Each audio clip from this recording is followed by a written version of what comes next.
Hello, everyone. Welcome. My name is Maya Chalovic, and I will be your host for today's event entitled Regulation and Self-Regulation of Social Media.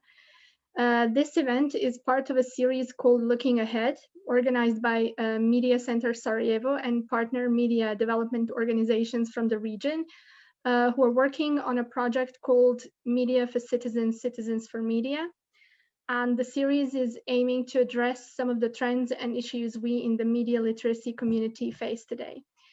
So far, we have discussed best practices in developing media literacy programs by the Guardian Foundation, as well as a phenomenon called revenge pornography, which has been hitting the region significantly during the pandemic. You can find the recordings of both events on our YouTube channel. Today, we will be focusing on the complex issue of content moderation and regulation of social media, on all the ways social networking sites and other online services we use every day decide what can be posted and said on their platforms, what stays, what goes, and how these decisions impact various aspects of our life and work.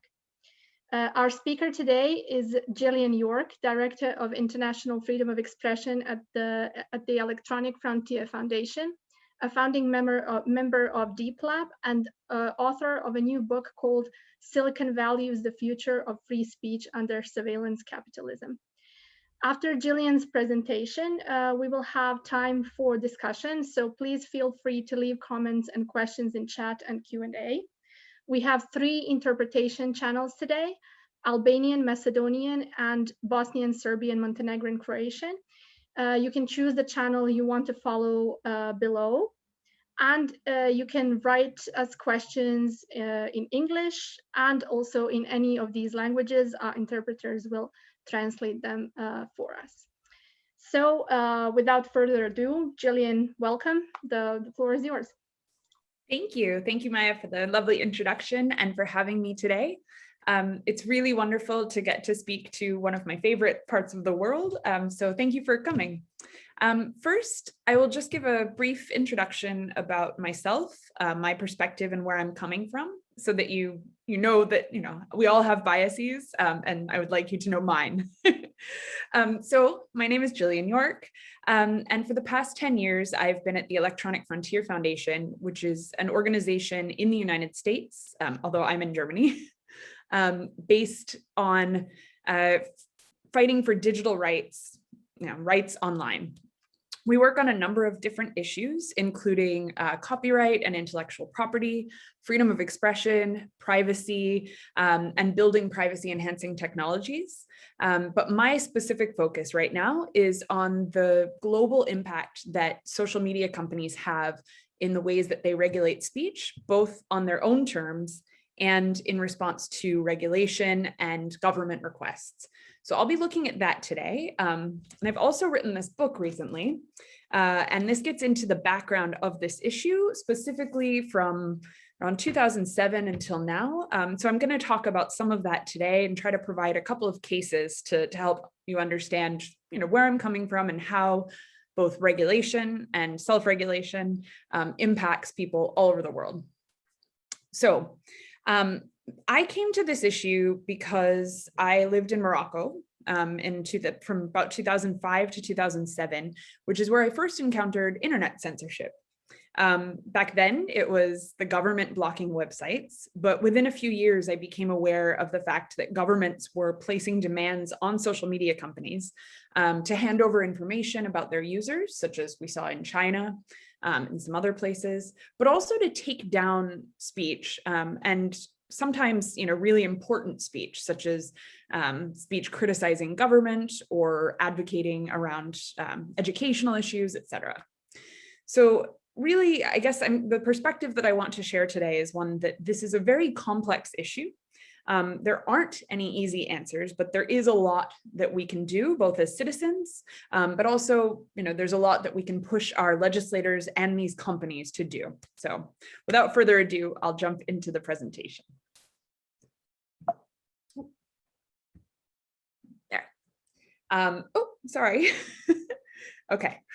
Sensitive keyboard. So this is just a little bit about what we'll be talking about today. I'm going to talk about the existing regulatory environments for social media platforms. Now, most of the platforms that I'm going to talk about are the ones that are from the United States originally, Facebook, Twitter, YouTube, etc. There are obviously other social media platforms throughout the world. There's quite a few coming from China these days, and those are subject to different laws and regulations. But because most of the platforms that we use every day have their origins in the United States, at least, it's really important to understand why or how US regulations work and kind of why they have so much control over the rest of the world. I'll also talk about self-regulation, content moderation. We'll get into that in depth, and other efforts that companies are working on to police content or to minimize harms online. We'll get a little bit into the history of these platforms, 2011 roughly until now, and how things progressed and got to the state that we're in at the moment. We'll look at some of the challenges that we're facing around harassment, extremism, hate speech, and disinformation. And really, I'm going to try to end this by talking about finding a balance between regulation and self-regulation. And so again, I'm coming from the perspective that there are no easy answers. I'm concerned both about free expression and about harms online. And I think that we have to take both of those things into account as we look toward solutions. So, one other thing before I move to the next slide. I also just want to start with the differentiation between social media, which I see as platforms which host user-generated content or speech, really, and other types of tech companies, such as those that provide infrastructure, like internet service providers or Amazon Web Services, things like that. So today I'm going to be talking about social media, although I'm happy to answer questions about infrastructure providers at the end of the talk. So first, I'm going to start with the regulatory environment in the United States, just to give some background. So there's a lot of discussion right now in the US and globally about something called Section 230. There's also a lot of misinformation around what Section 230 is and how it affects platforms. So we'll start with the First Amendment. I think most people will have heard the term before, but the First Amendment, basically, of the US Constitution limits the ability of government, the US government, to restrict speech. There are some exceptions, but more or less in the US, there's a kind of absolute idea of free expression. But it also limits the ability of government to tell companies what to do. And so basically, the way that you can look at this is that in the US, companies are treated like people. And so it's kind of counterintuitive coming from another part of the world. Why is it that the First Amendment would guarantee to companies a right to censor people? But in the US, the concept of censorship is really limited to what the government does. Now, I personally disagree with this. I see censorship as something that authorities do, but for legal purposes, censorship is something that the government does. But because the First Amendment also allows platforms to curate their sites as they want to, we can think of platforms as being more like a museum or a television channel than the government, in the sense that they're allowed to say, hey, we don't want you to post pictures of dogs, and that would be perfectly legal within this context. But what this means is that it's altered the importance of the First Amendment in protecting speech rights, and instead, with our increasingly online lives, the regulation of speech has largely fallen to private actors. So again, the companies that we're talking about today. Now, there's this other law that I mentioned, Section 230. I won't get too deep into the history, but basically this law came about in 1996 when the Clinton administration in the US tried to create something called the Communications Decency Act, which was meant to regulate obscene content, things like online pornography. The Communications Decency Act was eventually shut down. It did not, it was passed, but it was revoked. But this one piece of it, Section 230 of it, remained intact. And this is a really important law. What it does is it protects companies from liability, both in terms of what they choose to moderate. So if a company chooses to remove all pictures of dogs or all pictures of cats from its platform, they're protected from liability for that. but it also protects companies if they don't take down certain types of speech. And that's really just anything that's not illegal. So in the US, because we have so few restrictions in terms of illegal speech, this means that companies are basically not liable in any way. They're not penalized for not taking down certain content. This means that hate speech has been legally allowed to flourish on these platforms for a long time. Of course, there are other things as well, but I think just in terms of giving the basic framework, this is what things look like in the US. Now, of course, this impacts the rest of the world because the way that these platforms moderate, they're moderating speech from all over the place, but let's get into that just a little bit, and then I'll come back to the regulations. So like I said, these existing legal frameworks in the US give companies a lot of power in terms of what they can have on their platforms. So the companies get to make the decisions. There have been a lot of pushes from civil society over the years, both in the US and abroad, for better policies, increased transparency, various other measures. But lately, there's been more of a push towards regulation. And these tech platforms, as they've grown and become increasingly global, they've kind of struggled to respond to new threats. So I'm going to give a bit of that history as well.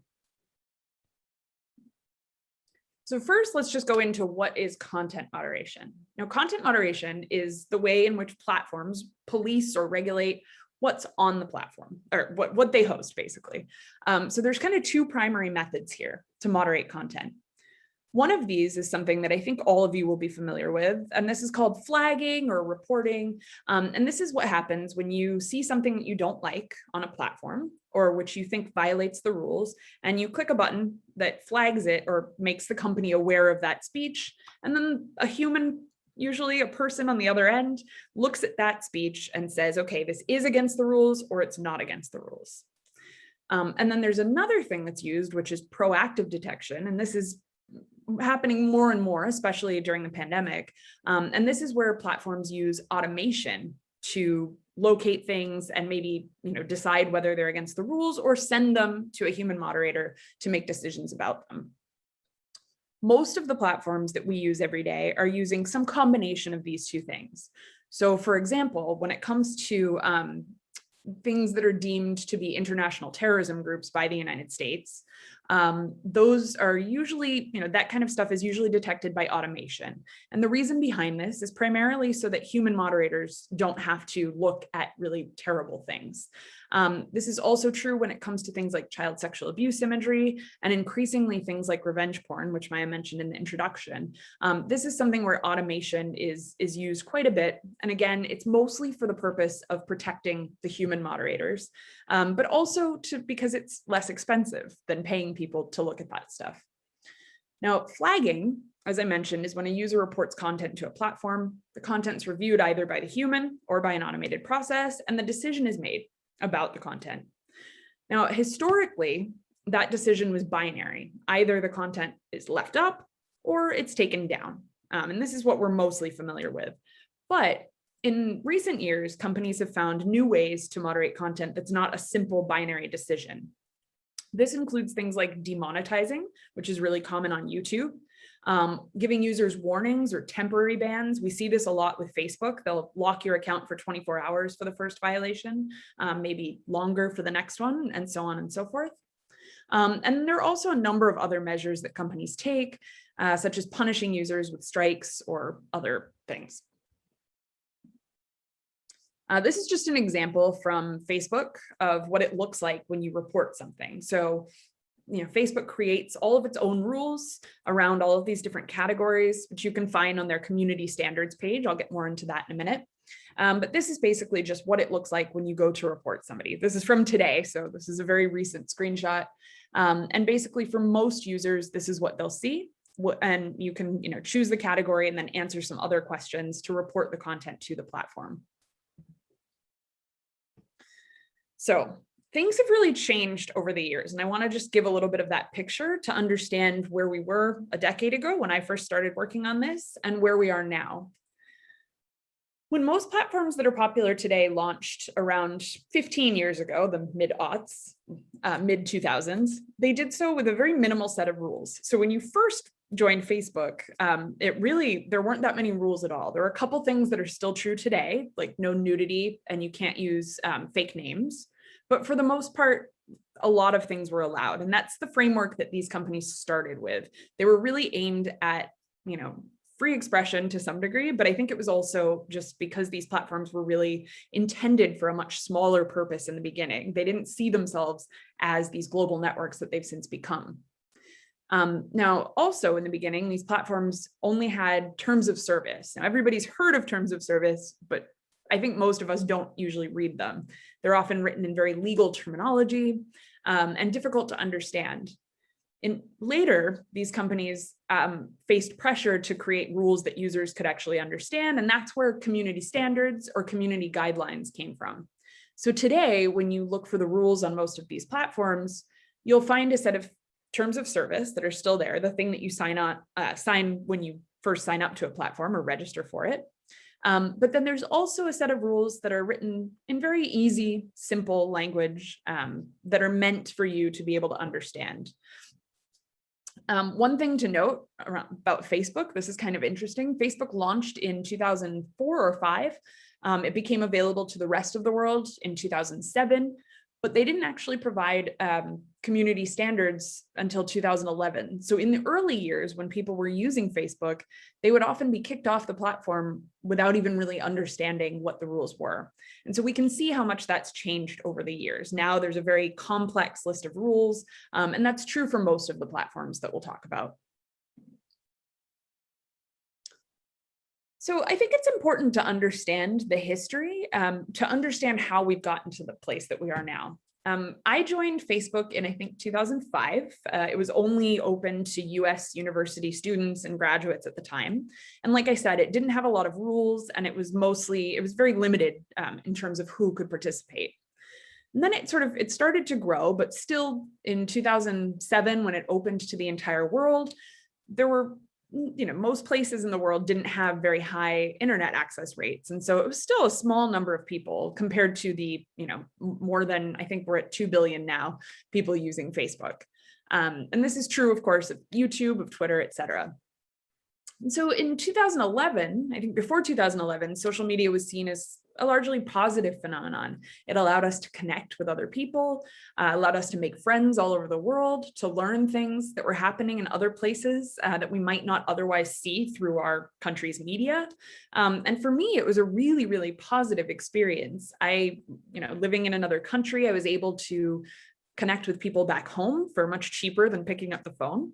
But I was also able to network with other people and learn from them. And in 2011, when the uprising began in Tunisia and then in Egypt, and we saw lots of protests happening all over the world, the media at the time talked about social media as this very positive phenomenon that allowed people to challenge power and create social change. Now, from my perspective, and I talk about this a lot in my book, this really changed, this kind of shifted rapidly. Between 2012 and 2014, we saw a few things happen. And by 2014, I think the world had sort of changed, and so had the use of social media. So by 2014, this narrative really shifted as we saw kind of 3 things happen. One was the rise of global terrorism, specifically the Islamic State or ISIS. Another was the rise of the alt-right in the US and right-wing populism in other parts of the world. And then the third was increasing harassment across platforms. Now, all of these things had always existed in our societies, but as platforms grew and more people came online and began to use these platforms, one of the things that I witnessed was that the tactics that activists had developed on social media began to be used for harmful purposes. So let me give one example about this. In, I think, 2010 or so, there were some really interesting things happening where people were organizing protests on smaller platforms like Reddit and then taking them to platforms like Twitter. So there was this quiet organization happening that would then be used for a really kind of burst of movement on Twitter or on Facebook. Within a couple of years, I saw that same tactic that had been used in in places like Tunisia and Egypt, being used by harassment networks. So you'd see people grouped together on websites like 4chan or Reddit to organize mob harassment tactics that they would then take to places like Twitter and use to attack someone. And this has become, more and more sophisticated over the years. But I think for me, 2014 is really the year where all of this kind of blew up and the narrative shifted to talk more about how we could regulate these platforms and what we need them to do. And so the way that I see it now is that we've got a number of different challenges that came from that time. And I'm going to talk more specifically about those things. But I just want to start with a couple of key premises. One is that the same tools used by those organizing for social and political change can also be used by bad actors. So I think that this is really important because whenever we talk about regulation or self-regulation, it's important to understand the nuance. And in the US right now, I see it as kind of this conversation is happening on one side where people are talking about, we need to regulate platforms, we need them to take this down. But at the same time, these platforms have also been really important for freedom of expression, for organizing, for social and political change. And so it's important to view that in both of those lights. I would also note that it's really important to understand that these companies are not only under regulatory demand by the United States and Europe, which is what most of the media coverage is these days, but also that governments all over the world, many of whom do not respect human rights, are putting increasing demands on platforms. I want to talk in detail about a couple of those, but I do just want to put that in historical perspective for a moment to say that this has been happening since pretty much the beginning of these platforms. Around 2007, we saw YouTube become one of the first platforms to comply with demands from less democratic governments. Specifically, Turkey and Thailand back then were demanding that YouTube take down specific videos, or if they didn't do that, then those governments would block YouTube. And so YouTube was put in this really interesting position where they had to decide, okay, is it worth it for us to get blocked in this country? Or should we find a way to comply with these demands? And what they ended up doing is something that still happens to today, which is they decided to remove the videos just in those specific countries. And this is something that we see companies doing even now. I didn't put slides on it, but I'm happy to show a screen at the end of my talk. There's been an increasing effort over the years for these companies to be more transparent about those takedowns. And so most of these companies, Facebook, YouTube, Twitter, Apple, Twitch, all of them really, with a few exceptions, publish transparency reports that actually show what various governments around the world are asking of them. And so if you look at one of these transparency reports, they're all available online. You can actually see what your government is asking of these companies to do and understand to what degree the companies are complying with those requests or demands. And finally, I just want to note that I think these social ills have to be addressed with nuance, and we can't simply solve them with technology. And we'll talk about that a lot more as well. Just keeping time on myself. Okay, so I want to just argue what the case for regulation is, and then we'll talk what the case for self-regulation is and where we can find some balance there. So right now, there's a lot of pressure and effort in the US, at the European Union level, and elsewhere in the world to push for regulation that would make companies liable for the speech that they host.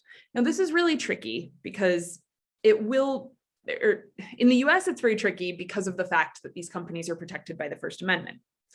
Elsewhere, it's tricky because a lot of the efforts that are being placed or being pushed on these companies, especially in less democratic countries, are going to have the effect of creating an uneven environment for people around the world. So just as social media and the internet in general have enabled people all over the world to have greater access to information and freedom of expression, some of the efforts that we're seeing from governments like Turkey's and India's and Brazil's are meant to push companies to restrict speech that is illegal in those countries, but a lot of times the laws are not in line with freedom of expression and human rights. So for instance, in Turkey, some of the laws that we're seeing or that are being pushed upon companies are things like requiring them to take down speech that's critical of government or even of some of the history of the country. And so again, this creates an uneven media environment for the world. In the US, most of the effort is aimed at stripping companies of their liability protections and imposing penalties when companies host certain harmful content. Like I said, this is tricky because the Constitution does protect the majority of speech. But in 2008, we saw the first cracks, so to speak, in Section 230 come with the creation of a law called Sesta Fosta. Now, this law was intended to stop sex trafficking, but let me try to explain this. Basically, it's had unintended consequences for some users. And the reason for this is quite clear. Basically, the way that the law was created, it was done without much civil society consultation. And it's really kind of a blunt object that seeks to get rid of a wide variety of speech around sexual content, not just sex trafficking itself.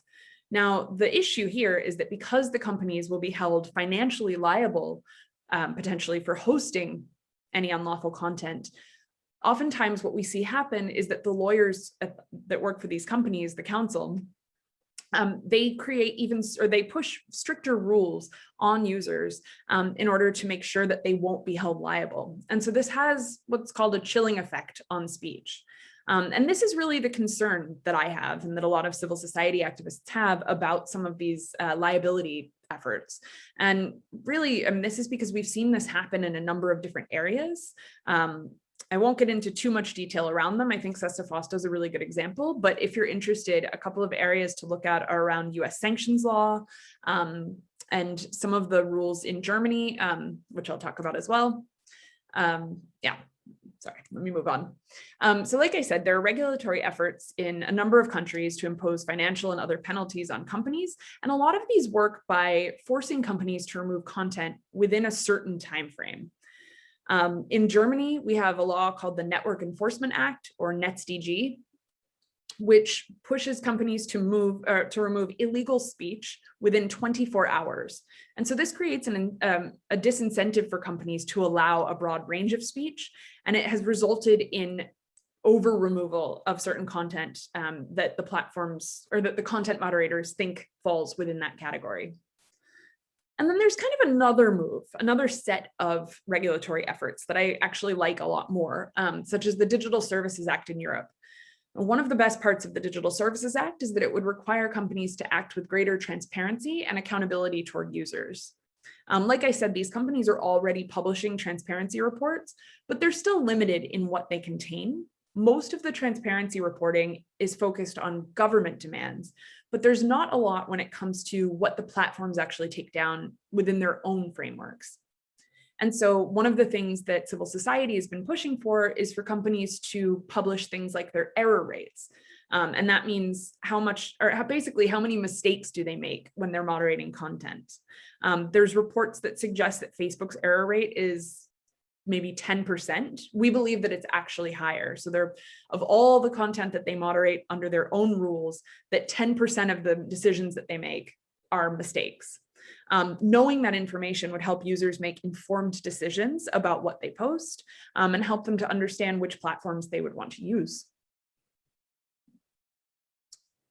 So like I said, there's case for regulation, case for self-regulation, and I really believe that there's no easy answers here and that we have to find a balance between the two. So many of the existing regulatory efforts, like I said, I believe that they would create an uneven playing field on what are essentially international platforms. So this has been called, unfortunately, the Balkanization of the internet. A better word for it, I think, is the fracturing of the internet, or I like this one, the splinternet. And basically what this would mean is, in addition to the government restrictions that we already see, lots of governments around the world block websites, we would also see increasing demands, or we are seeing increasing demands on companies to remove content. And this means that you might see something completely different than what I'm seeing online. And so for me, I see this as a setback from the environment that we've had for the past 20 or so years. I also strongly believe that some of the regulatory efforts underway in the US, in Europe, and elsewhere threaten freedom of expression. But at the same time, I think it's also very important for us to acknowledge the ways in which harassment and hateful speech and other harmful things online, harmful forms of expression, can also have a chilling effect on free speech. So for example, if you're a person, a woman perhaps, who is very active online, you're probably bound to experience quite a bit of harassment. And as such, that will have a sorry, that will have a chilling effect on the freedom of expression that you're able to experience. And sorry, I saw something in the chat. I just want to clarify.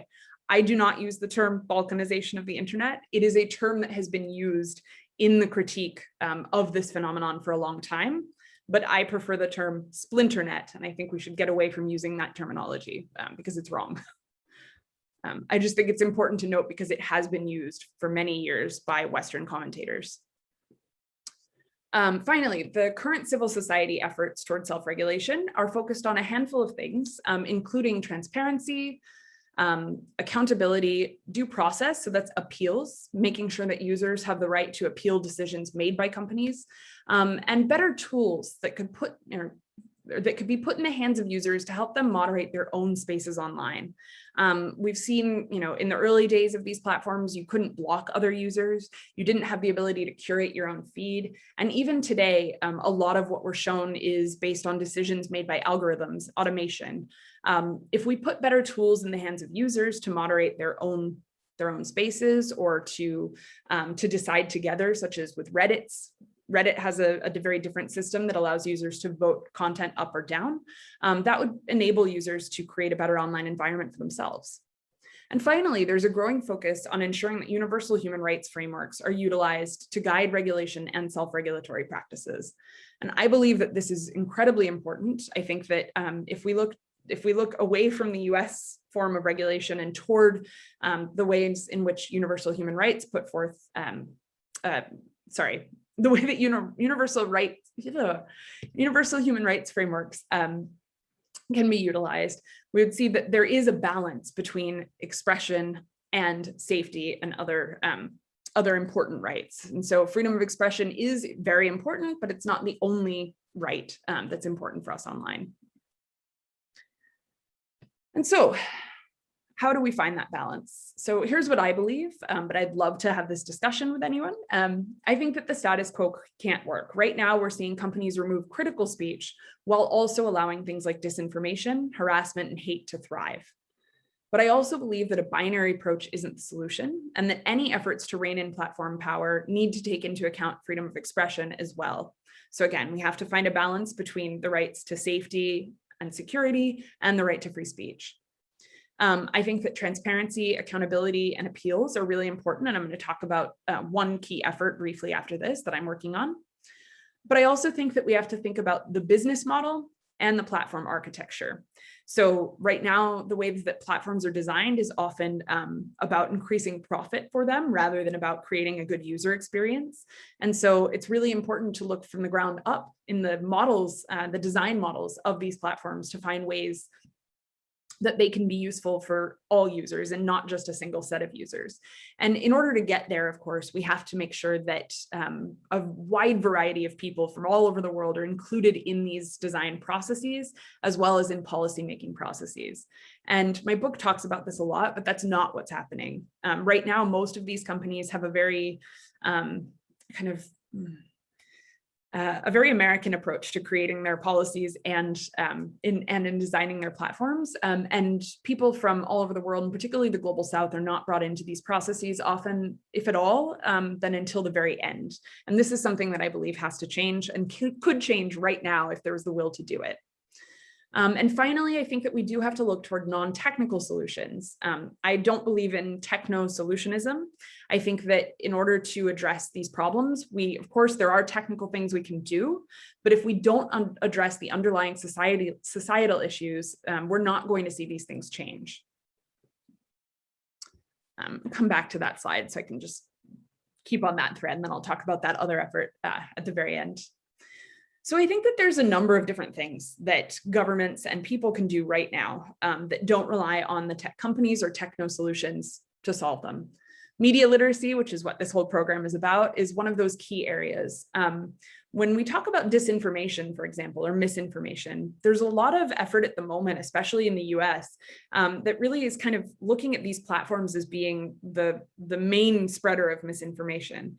But if we look towards the history of media, whether it's print media or broadcast media, we've seen the spread of disinformation for a long time. So when I talk about this in the US, I often talk about the misinformation that I was taught in school around the world and world history. And I'm sure that we've all experienced that no matter what country that we're from.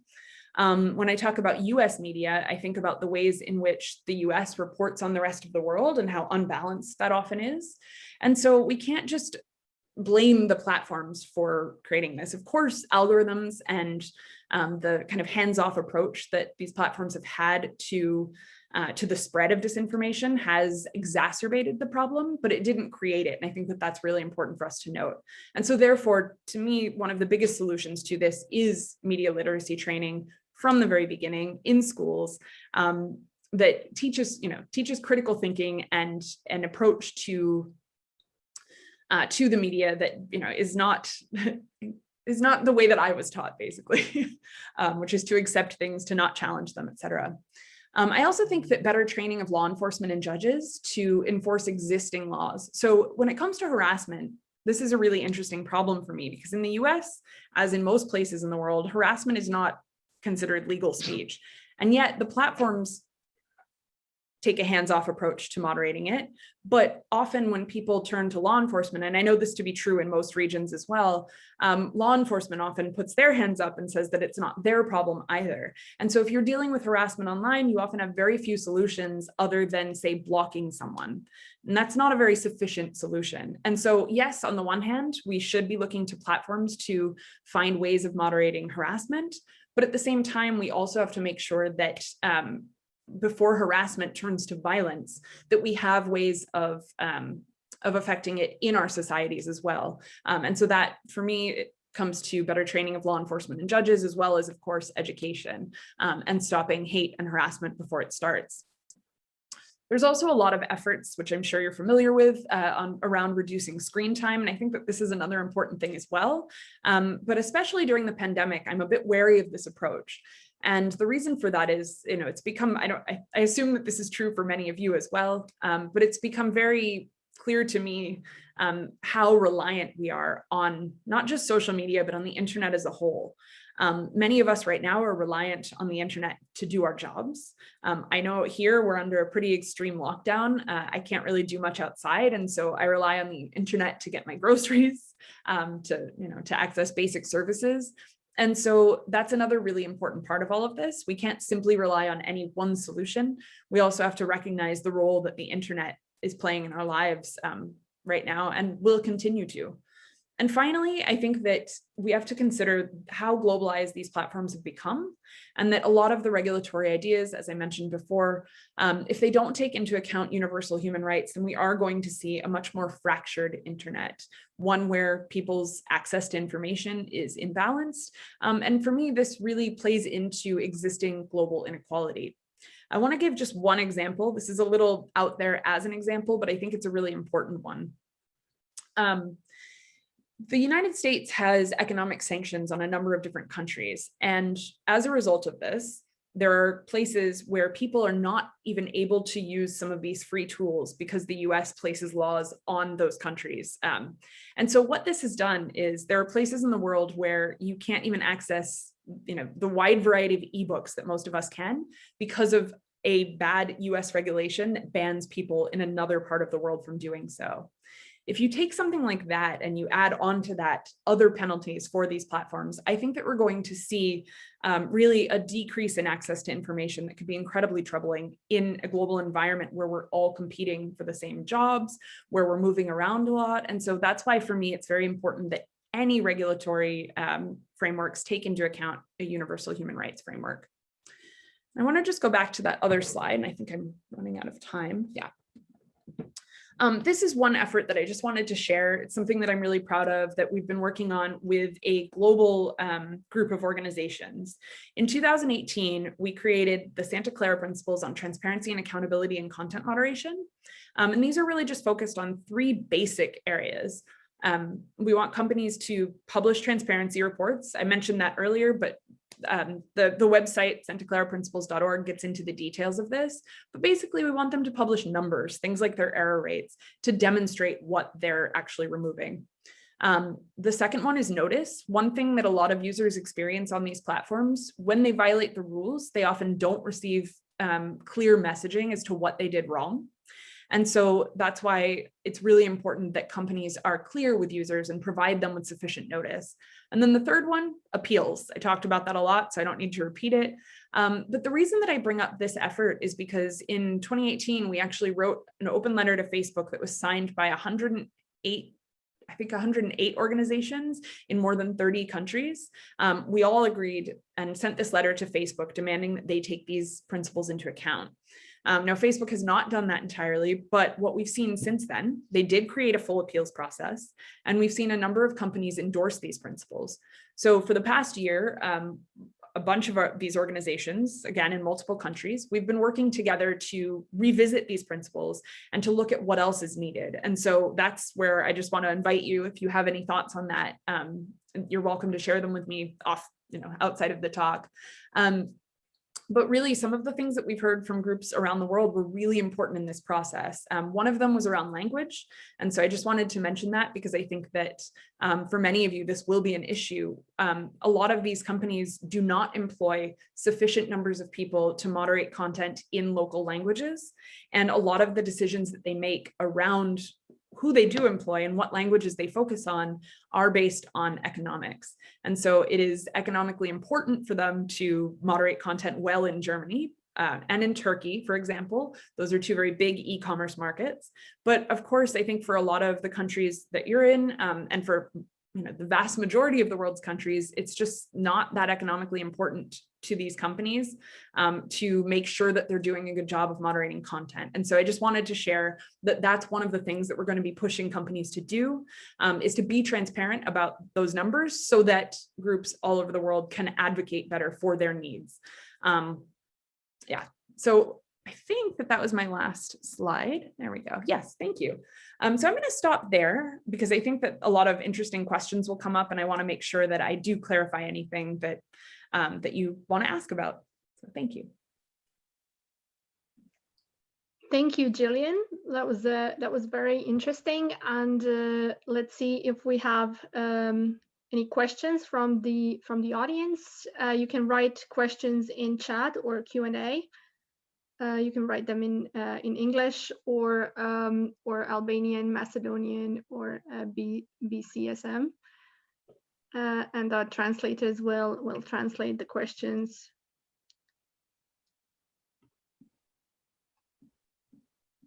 Mm-hmm. Somebody is. Yeah. Mm-hmm. So we have a question. What finding balance should ask for? Having a new social contract between users and platforms. Would you share some of the teaching tactics on deep materiality of black box society? We have a question from Mario, and okay. Well, if you want to take that one, Jillian, and there's other questions coming in. I'm not sure that I understand that one. I'm sorry. Do you care to explain further, Mario? We have another question while Mario gives us more detail about what he actually meant by this. Anita says, thank you, that was really great. I have a couple of questions.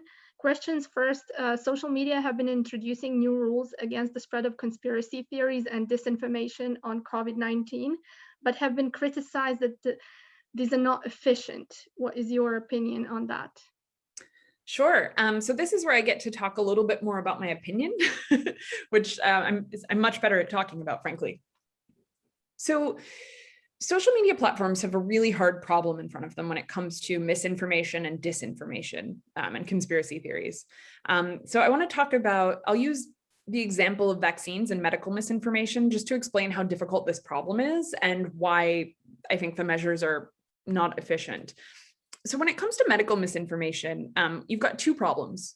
One is, of course, that people spreading misinformation about things like vaccines or about the virus itself, COVID-19, but as well as any kind of medical misinformation, obviously can have a really harmful impact on society. And so there's a lot of demand that these companies do something about that. I think that that's right.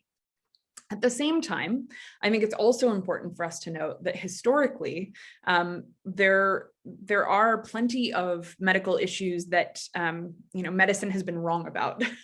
So let me find one. I mean, one good example of this, I think that people might be familiar with, is sorry, I always get the acronym wrong. The illness that was formerly known as chronic fatigue syndrome.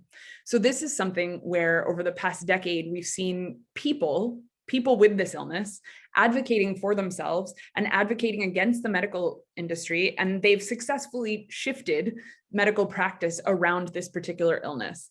And so this is why it's a difficult problem, because on the one hand, you want people to be able to connect with each other around medical issues and share information that might help get to a better diagnosis. And I think that a lot of the global conversation around some things like that, like autism, has gotten us to a better place. And yet at the same time, disinformation, conspiracy theories can be so harmful. And so what these companies have done is two things. One, I think, is a good one. The other one, I'm a little more critical of. On the one hand, they've employed fact checkers, and this is true of political disinformation as well.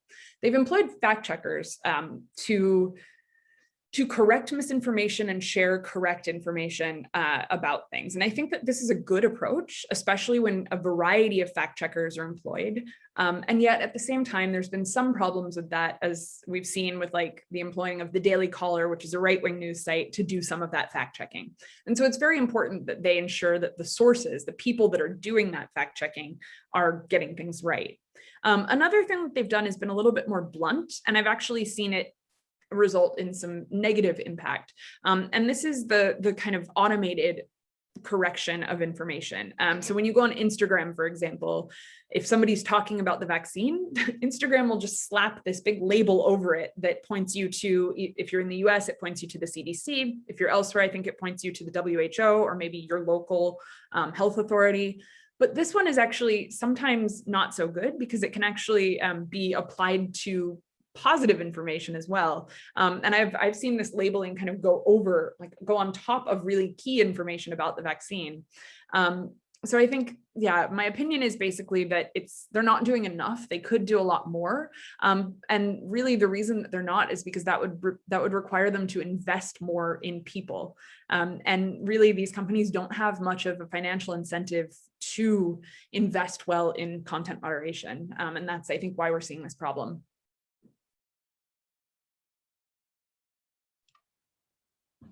We have another question.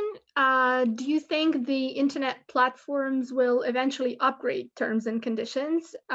Hate speech is widespread among everyone, especially now during the COVID crisis when everyone is online. Is there something about the internet etiquette that needs to be changed? Yeah, so I didn't talk much about this because I think people probably already know it, but I'll share it as my opinion. Hate speech is a really hard problem to define. It's hard enough in one society, but when you apply it globally, it is really complicated. So on the one hand, you have hate speech, which is a sort of amorphous or broad concept. And then you have incitement, which is a legal concept with a clear path, incitement to violence, right? Oftentimes when we talk about hate speech, we're talking about both of those things. And I think it's really important to separate them and to talk about incitement that passes an actual test for incitement. Your country may have its own test, the US has its own test, but there's also an international three-part test for determining what is or is not likely to cause actual real-world violence. And then, of course, there's hate speech, again, which is this very broad concept. And I think the reason that we're seeing so many different governments create different laws and regulatory frameworks and strategies for combating hate speech is because we as a society, or as a global society, have never quite agreed on what is hate speech. So I live in Germany, where a lot of the things that are illegal stem from the harms of World War II and the genocide, the Holocaust. And so in Germany, it's considered perfectly reasonable to restrict the ability to share symbols like Nazi symbols or denial of the Holocaust. And I understand that because this country has a different history than my country. In the US, though, it's really interesting because the inability to address hate speech results in a lot of that stuff just kind of being erased from discussion, erased from history. And yet at the same time, hate speech laws and rules on these platforms are also applied too broadly. So we saw, for example, activists in the Black Lives Matter movement having their content removed from these platforms. We see people who are talking back against harassment. Sometimes they get cut off from the platforms because they use bad words. I saw this happen to someone yesterday. They used the F word in English and they were erased from the platform because they were said to be engaged in bullying. And so this for me is really a problem that happens when you try to apply automation to a complex problem. That's why it's really important that if we're going to regulate hate speech, that we do it in a way that captures that nuance and that really invests in the right resources. Because if we don't do that, then we're just going to see more and more legitimate speech be removed. Yes, that is, oh, there you go. We have the explanation from Maria. So yeah, I wanted to talk more about this automation in different languages, how this is going to work, and whether that's something that's going to produce even more mistakes. But first, we have Mario's question. He says, okay, as I understand, social contract has been broken. So it is, which would ask for having, or at least imagining, a new one between citizens, users, and corporate platforms. About the second question, he says that media literacy rarely tackles exploitation of users' data and so-called platform society. What would be your take on imposing a critique of surveillance capitalism more openly, I guess, in these media literacy efforts?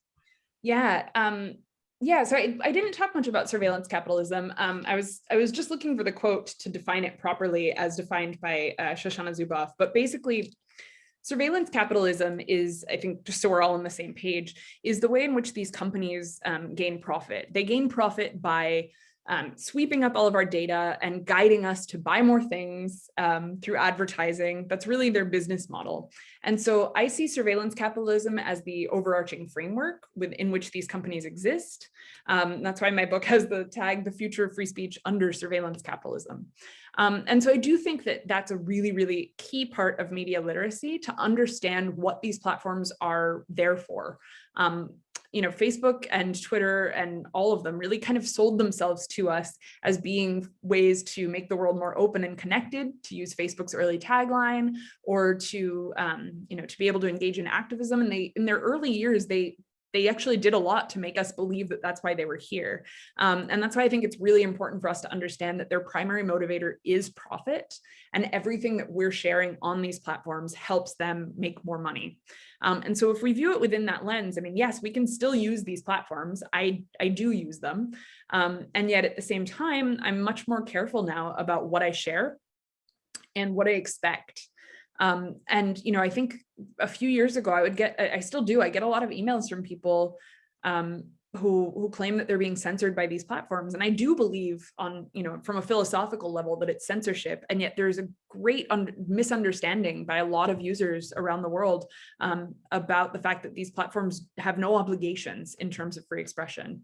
And so to go to the first part of the question around a social contract, I'm not in favor of most of the regulatory ideas being put forward because of the concerns that I raised earlier. And yet I do see a need for a new social contract between platforms and users. I'm only in the beginning stages of thinking about how we get there. I think the how is much more difficult than the what. But for me, users need to be brought into the process.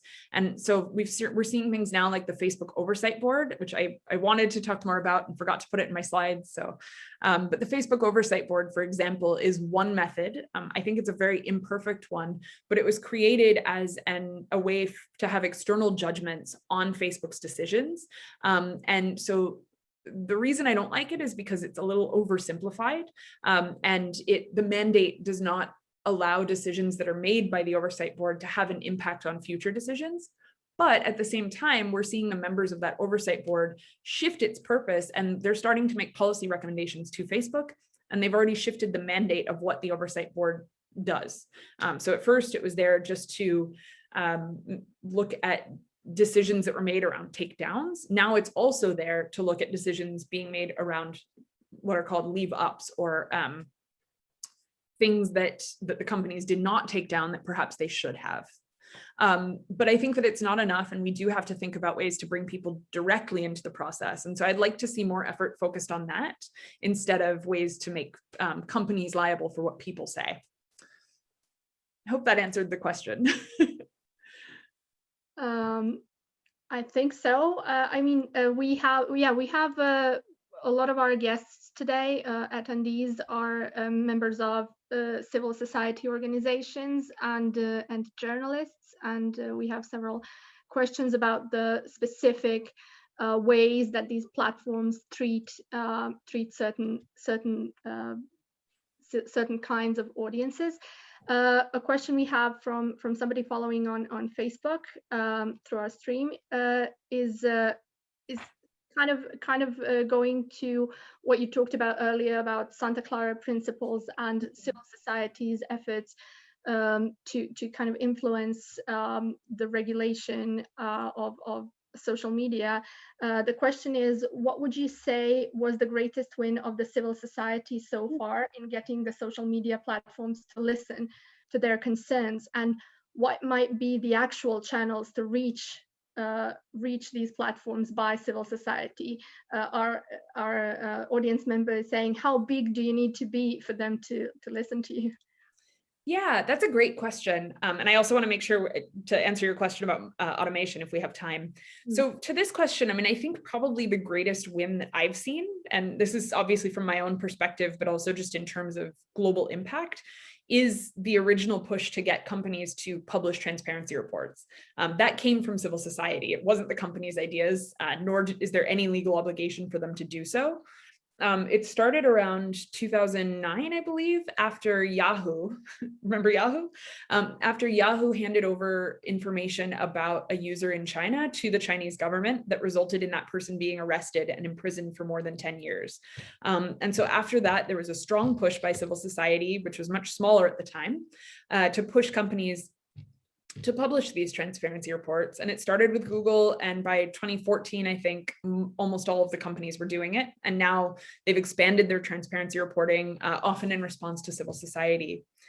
I think if you're a smaller civil society organization, and especially one outside of the US, because really these companies seem to only care sometimes about what US organizations have to say, unfortunately.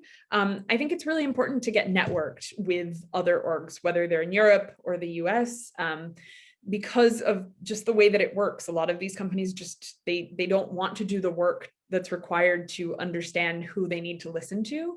But one of the things that I've been doing that I work really hard to do is bring smaller organizations into that discussion. So like when we did the Santa Clara Principles letter and when we did this open process, a lot of that was to make sure that global, like not just Global South, but that organizations outside of the US and Europe were being heard. And so we've also brought folks to helped fund folks to come to conferences, not my organization, but like the people that I work with. And I also run a global coalition that any civil society organization can join. So if that's interesting to you, if you're from civil society and you're not part of that, just let me know. I'm easy to find on the internet. And I'm happy to join you, bring you into that. We have like monthly calls where we all get together and discuss different activism campaigns that we can do, or we just learn from each other and about what are happening in other what is happening in other countries. And so I think that that's I don't know that it's necessarily that you have to be loud. I think that it's just really important to stand in solidarity. And I think that's more important for us, the bigger organizations in the US, that we have to stand in solidarity with organizations in the rest of the world and work together, because that's the only way that these companies will listen to us. Thank you. As I said, a lot of the members of our audience today are journalists working for media organizations, and we have several questions regarding this relationship between social media and media, more traditional media. So one of the questions says, news outlets have been demanding social media platforms to pay for their content. Do you agree with their demands? How should this be regulated? And another says, why is it more appropriate for social networks to be classified as technology companies than as media companies? Is it logical for technology companies such as Facebook, Twitter to deal with the distribution of news and their selection? To what extent does the market monopoly of social networks undermine the standards of a democratic society? Are social networks competent to address freedom of speech issues? Like a lot of questions here, but yeah, how do you comment on this relationship between media, between journalists and social networks? Some critics say that Facebook and Google stand between publishers and their content and determine how, and their audiences, and determine how and whether news content is seen. And there's also this concept of newsworthiness that they've used at times in content moderation, which also affects news organizations and journalists. Yeah, I have to say this is less my expertise, so I don't want to answer the questions incorrectly. I think that the journalists here probably have more expertise on these specific questions than I do. But that said, I think that addressing the point about newsworthiness and addressing the role that these corporations play in determining what is newsworthy and what's important is really key. So the newsworthiness exemption is really interesting because it's basically these companies have decided, they've taken it upon themselves to decide what is or is not worthy of the news. And we've already seen that they have an extreme bias toward the US, toward what's important to people in the United States, and to a lesser degree, Europe. And so when they decide what is newsworthy, they're often doing that within their own rubric of what's important. And this obviously disadvantages the rest of the world. So like I said, the reason I'm not really an expert on this is that a lot of this conversation, at least where in the US, is focused on US media, and I'm not so interested in that. But I don't have the expertise to really look at this from a global perspective either. I just haven't been focused on journalism in my work. But that said, I do think that there is a huge concern with for-profit corporations, and especially US ones, deciding what is important for the world in terms of news. And one of the ways that I've seen this play out is actually kind of outside of social media, but in Google search. Google News search is really interesting in what it decides is or is not a media website. And it's almost impossible for, if you are a publication, it's almost impossible for you to make any changes to that, to get your site listed in that. And I think that that's just sort of emblematic of the problems that we're seeing with some of these new initiatives by companies. And then I think the one other part of that question that I wanted to address was whether it was important for platforms to be classified as media or technology companies. It doesn't really matter under US law. So the way that Section 230 frames them is online intermediaries, and therefore it's kind of a false binary whether they're tech companies or media companies, because they are online intermediaries. They host speech. So I think that we're kind of missing the point in the US when when politicians right now are talking about classifying them as media companies. That's almost misinformation of itself. We have another question that focuses on a specific type of media. I'm reading these out for people who are following through stream. So hi, Vladimir here from podcast.rs. First of all, I would like to thank you for your win against the Personal Audio LLC. It means a lot to all of us podcasters and community media activists. I would like to know who you how you see recent announcement by Facebook and Twitter about introducing podcasts into their platforms. Is this something we should be careful about? I'm referring here to the fact that services like Spotify do not use RSS feed, but copy the audio file and control all the traffic and analytics. I believe these other companies will probably do the same, which can lead to numerous problems. How can we make sure that podcasting will continue to be public? That's also a really great question. It's also a little bit outside of my expertise. So I should say, just for everyone, so you know, EFF, where I work, is we have more than 90 people working there. And so all of us are kind of focused on specific areas. And thank you, because we did have that. It was a great win. But I'm not a lawyer and I don't work on our legal team. And I definitely don't work on this issue. So I don't want to misrepresent what my organization would say here. But so I will just, in brief, say that I think that the issue that you're talking about here is really around ownership and around intellectual property and what we have the right to do. And these companies, like Spotify, for example, I think many of you will be familiar with this, but Spotify does not pay artists very well. It's paying them less than a penny per play. And so we're seeing a move from what was a pretty positive environment for musicians and artists being able to, reach new audiences and publish things online in ways that they weren't able to before. I mean, you used to have to get a record deal, right? Or a radio show. And now anyone can create things, and that's absolutely wonderful. But these companies, again, just like with media, they're trying to capitalize on that. The primary way that they do that is by making sure that they own everything that you're doing. And so I don't have an answer on how we can make sure that podcasting will continue to be public. But I do have colleagues who would probably be happy to address that question. If you're interested, I'd be happy to put you in touch. I hope that answers your question to a satisfying degree, Vladimir. I wanted to go back to the questions about how civil society and media outlets use social media. We heard during the presentation how certain content can just disappear. Maybe you will not be given a reason what happened, or it's really difficult to find out why something was taken down.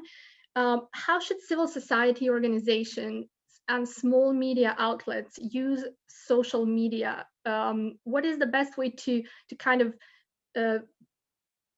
mitigate this dependency on certain social media platforms, not just in terms of traffic and engaging the audiences, which is important for activists, important for journalists, but also in terms of archiving their content? What would be your recommendations how to use social media in order to kind of avoid this total dependency on certain platforms and make sure that your content is still somewhere and can be found even if these takedowns or page deletions happen? Yeah, I think that's a really great question. And I didn't talk much about infrastructure. I probably don't have time to, but one of the most problematic things about the web right now is just the absolute centralization of ownership. So whether it's Amazon Web Services, which hosts the vast majority of the internet right now, or these social media platforms that are very centralized, we're basically entrusting our content with unaccountable companies that really just don't care whether your stuff stays online or goes. And most of the time, as we've said, they're more than happy to take things down if your government demands it. But at the same time, there's not easy solutions to this either, because many of us can't afford to run our own servers, which would be the best answer, of course, to host your own content. So because that's not possible, I think that the most important tactics that we need to rely on are making sure that we're not contributing to that centralization by keeping everything in one place. So for me, that's a few things. One is, if you're an advocacy organization, it's obviously, that it's very important to meet people where they are, and oftentimes where they are is on Facebook or Twitter or YouTube. And so, we're using these platforms because we want to reach general audiences, people who may not know about these issues, but we're still subject to the rules as well and to these problems. So distributing your content across social networks, I know it's difficult and time consuming, but it's also important. Submitting your sites to the Internet Archive or other archiving sites. And there's increasingly really cool archival tools coming out. Again, that's not totally my area of expertise, but it's worth looking into. There's so many new tools that are meant to archive content to ensure that they're not, that it doesn't disappear. Like one that I'm aware of that's very specific, there's this group called Syrian Archive that's making sure that all of the videos that have been coming out of documenting the war in Syria, that those are preserved. And so Syrian Archive works really hard to preserve content from YouTube. You can always, like, there's probably efforts in your region that do similar things, but those are great things to start. I'm sure that they would be happy to work with people to help them understand the methods that they use. And then of course, just we forget backups. Everything's in the cloud these days, but remembering we may not be able to afford a whole server or know how to run one, but we can certainly back things up on a hard drive. And that's something that I have to be reminded of as well with my own website. But if we want to make sure that things exist for the next generation, it's really important to make sure that we archive them in various ways. So I think that would be my answer. Thank you. Yes, another thing that I mentioned earlier that I wanted to ask about was this kind of future of content moderation, the way things are done now, which is becoming increasingly apparent during the pandemic when a lot of the human content moderators were kind of sent home, I guess, and bulk of it was done by algorithms, by automated means.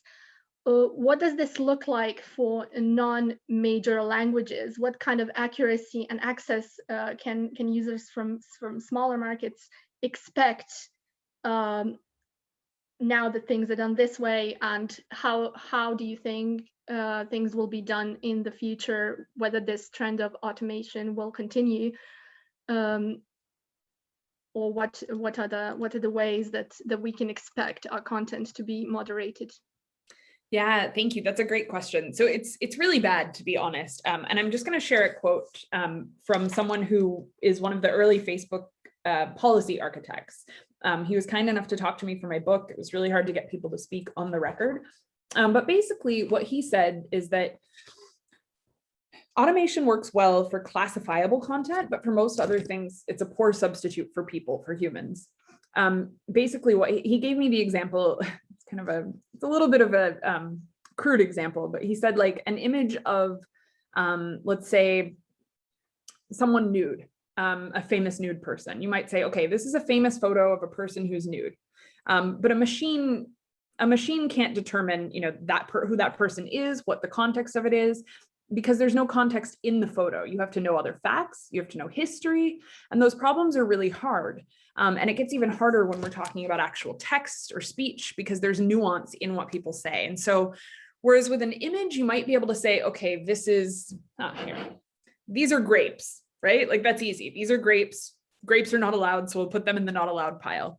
But then when it comes to something like, an image that is documentation of war, such as the famous Terror of War image that was removed by Facebook a few years ago, that was a nude child. And yet it was a photo that had come out of the Vietnam War and was really important to our history. And so obviously, Facebook kind of changed their policy after that. But that's such a good example because it shows how, on the one hand, you don't want to allow nude children. On the other hand, a famous photo documenting war is really important. And so if we extrapolate that and think about that in terms of text and the nuance required to understand text, obviously, the smaller the language group, the harder it's going to be. And the reason for that is that that machine learning is trained on language sets, such as like United Nations documents or libraries of books. And so the bigger your language, the more data that's going to go into that system that's going to enable the algorithm to understand nuance in speech. Now, for English, it's pretty good. For French, it's probably pretty good. German, and then you get down to like the smaller languages in the world, and it's absolutely terrible. And so what we're seeing is, number one, that for smaller languages, there's actually less content being moderated in the first place. There's some languages that don't even seem to be covered at all by automated content moderation.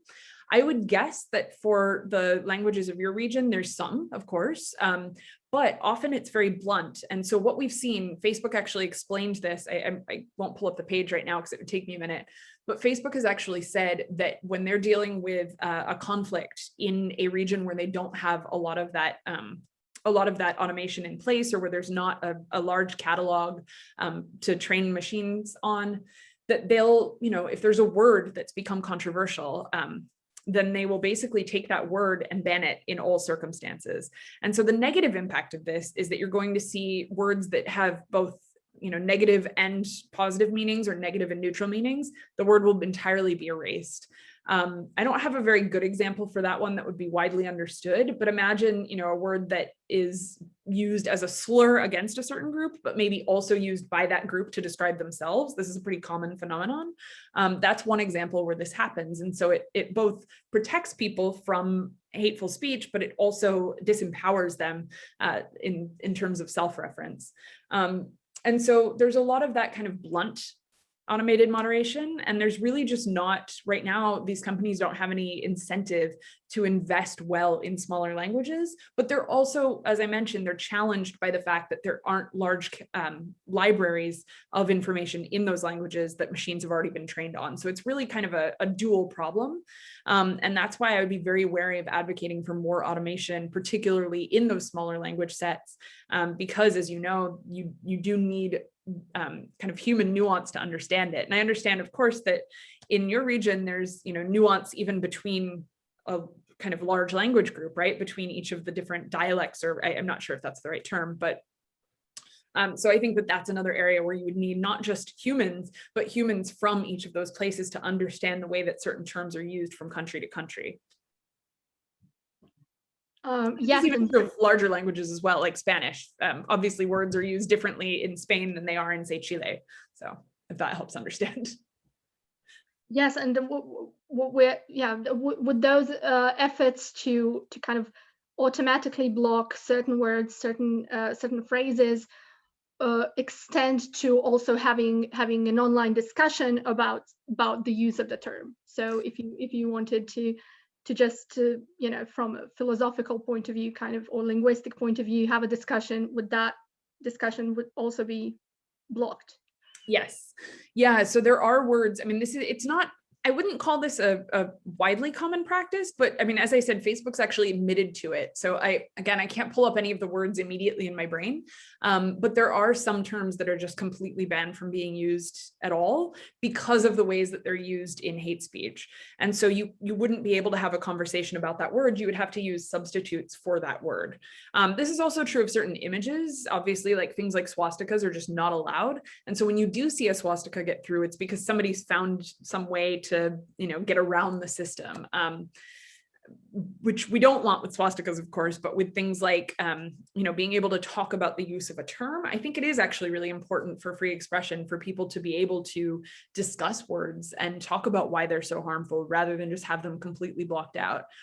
So I would argue that this is actually a really lazy method of content moderation. Do you think the same would apply to using copyright as kind of the basis for recognizing certain content and removing it?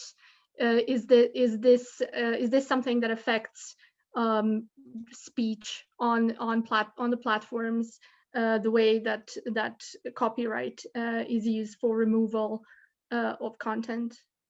Yeah, so there's this thing called Content ID, which is basically, it's really similar to some of the automated practices used for speech, but basically like it detects a song, and I can't explain this in a very technical way. I'm guessing there are some people like, oh, I know this better than she does, but Content ID basically identifies say a piece of music or a piece of sound against an existing database. And so it's a really, really imperfect technology. Some of the examples that we've seen, one of my favorite ones is there was something that someone uploaded a couple of years ago that was just like 5 minutes of white noise, just background noise. And Content ID mistakenly labeled that as something else and removed it. And so when you apply these automated practices to things like copyright, yes, I mean, there are advocates for this because there are people who don't want their things being used or being shared illegally, obviously, because they're not going to make profit from that. But then there's also the use case of total mistakes, like the one that I just gave. But then there's kind of this middle issue as well, which is around fair use. So in the US, there's a concept of fair use. It's probably true elsewhere. but basically that enables you as a creator to use, snippets of things. This is how we've gotten, things like hip hop and techno, because people take samples from existing music and utilize them in a way that sometimes you have to pay for. But if it's under a certain size, and again, I am not an expert on the law here, but some of it is considered fair use. Same with comedy and parody. Satire, being able to take something and utilize it is not necessarily a violation of copyright. But automation, again, is a really blunt object that often ignores those other use cases. And so we do see violations of free expression there as well. We have a few more questions. We have another, just a little bit of time left. So Mario is saying, thank you for your useful and needed presentation, but also thanks to organizers for making this lecture happen. I would add one more question of my interest, if it does not go too far from the scope of your work and presentation, about EFF's community pursuing the legacy of Aaron Swartz, let's say pirate philosophy activism. And we have another question, more philosophical kind, I guess, saying, is the world without social media even imaginable anymore? Those are both great questions.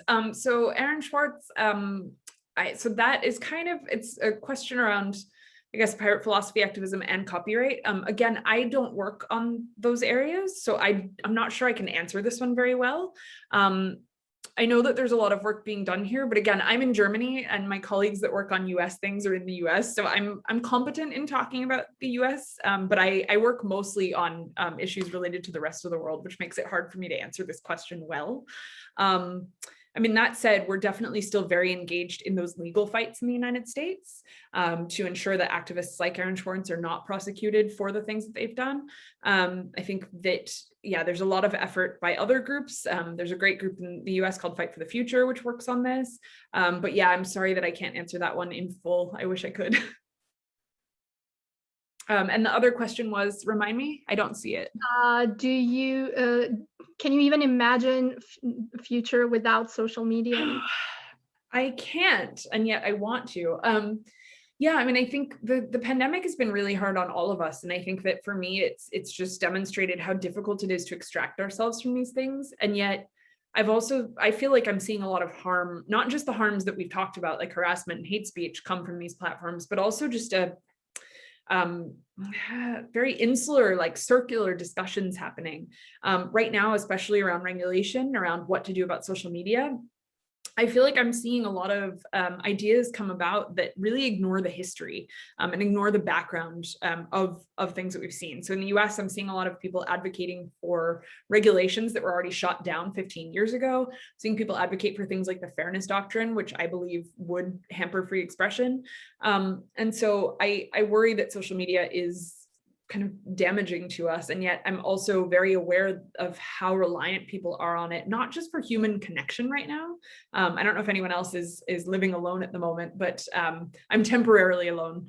My partner is traveling. And so it's really hard, right? It's hard to just be in your apartment all day and not be able to move around much. I don't know if any of you, are in that situation, but so yeah, it's hard for me right now to imagine the world without social media. And yet my hope is that by this time next year, we'll be able to think about these things differently, because we won't be so absolutely reliant on social media for information, for connection, and for organizing. What a lovely sentiment to end on. Before we conclude, I was just thank you, Maya, for attending. Before we conclude, I wanted to ask for your final kind of advice and recommendation to us as regular users. What can we do to improve the way our content and freedom of expression is treated by social media platforms, and what incentives do these platforms have to listen to us anyway? Yeah, it's a great question, and I'm not completely hopeless about this. So, I think that we're in a frustrating time, but at the same time, it's really important for us to remember that these companies and our governments are often working hand in hand to make decisions for us that we don't get to have a say in. And so from my perspective, the most important thing that we can do right now, especially while we are at home, is link up, connect with people outside of our countries and our regions. I think that any solutions that happen, any good solutions, are going to come from people around the world collaborating together to find those solutions, which is why I'm wary, especially as a person from the US, as a white person, as somebody who's of relative privilege, of being the one to put forward solutions, because obviously there's always going to be some blind spot in my head. And so that's why it's so important to me that we operate in solidarity with one another, that we work with people and hear their point of view, because it's always going to be a little bit different from ours. And so the best solutions that we're going to come to are ones that, not to be too corny or trite, but that come from kind of the power of the people. Because again, our governments are often working together to create things for us that don't have us in mind. And these companies are working with our governments to do that. So it's important that we fight back against them. Thank you for those inspiring words, Gillian. I would definitely leave it there. We don't have any more questions, and we are nearly out of time anyway. Thank you for this very interesting talk, this discussion about a very complex topic. I'm sure there are a lot more questions we could be asking, but yeah, as you said, we can all keep working together on solving them. Thank you all for being with us today. Thanks to our interpreters for working tirelessly behind the scenes. And meet us, I would like to invite you all to meet us again tomorrow at the same time, when we'll be discussing another very interesting topic for media literacy, science journalism. Our guest will be Milica Momčilović, President of World Federation of Science Journalists. So make sure to log on for that one as well. Thank you, everyone. Thank you. Bye.